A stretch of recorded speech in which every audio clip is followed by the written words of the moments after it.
మీరు మీ చిన్నప్పటి నుంచే రాజకీయాల్లో ఉన్నారు, విద్యార్థి దశ నుంచే సర్పంచ్గా చేశారు, రకరకాల పదవులు అనుభవించారు, చిత్తూరు జిల్లా టీడీపీ అధ్యక్షులుగా కూడా చేశారు. అయితే మీ లైఫ్లో చాలామంది ముఖ్యమంత్రులను చూస్తుంటారు.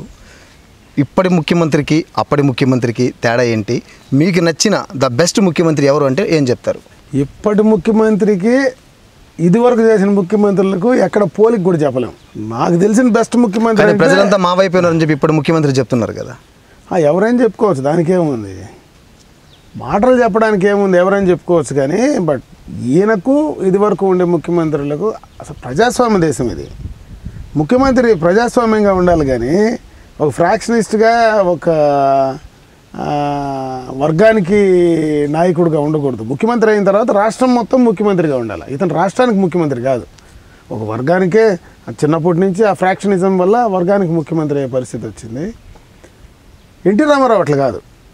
ఎన్టీ రామారావు అనే వ్యక్తి ఒక రాజకీయాల సంబంధం లేకపోయినా రాజకీయాల్లో ఒక ఒరబడి, అంటే రాజకీయాల్లో ఆయన ఒక ఇమేజ్ క్రియేట్ చేయగలిగాడు. పేద బడుగు బలహీన వర్గాలు కావచ్చు, ఆయన ఏదన్నా చెప్తే దానిపైన మాట పైన కట్టుబడి ఉండేవాడు. ఆయన ఏం చెప్పినా అది వేదం. ఈయన కూడా చెప్తున్నారు కదా, మాట తప్ప మడం తిప్పమని. చాలా ఉన్నాయి కదా. ఇప్పుడు మద్యపాన నిషేధం మాట తప్పదు కదా.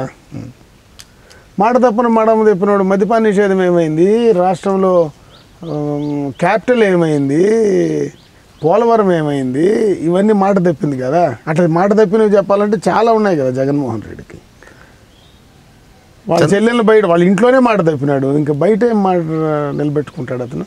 అసలు రాష్ట్రాన్ని అప్పుల పాలు చేసిందే చంద్రబాబు. అప్పుల పాలు చేస్తే మేము ఇప్పుడు గట్టెక్కిస్తున్నామని ఒక వర్గం చెప్తుంది. అది ఆరోపణ. అది ఆరోపణ అంటే ఎదుటోడి పైన దుమ్మెత్తిపోయడం,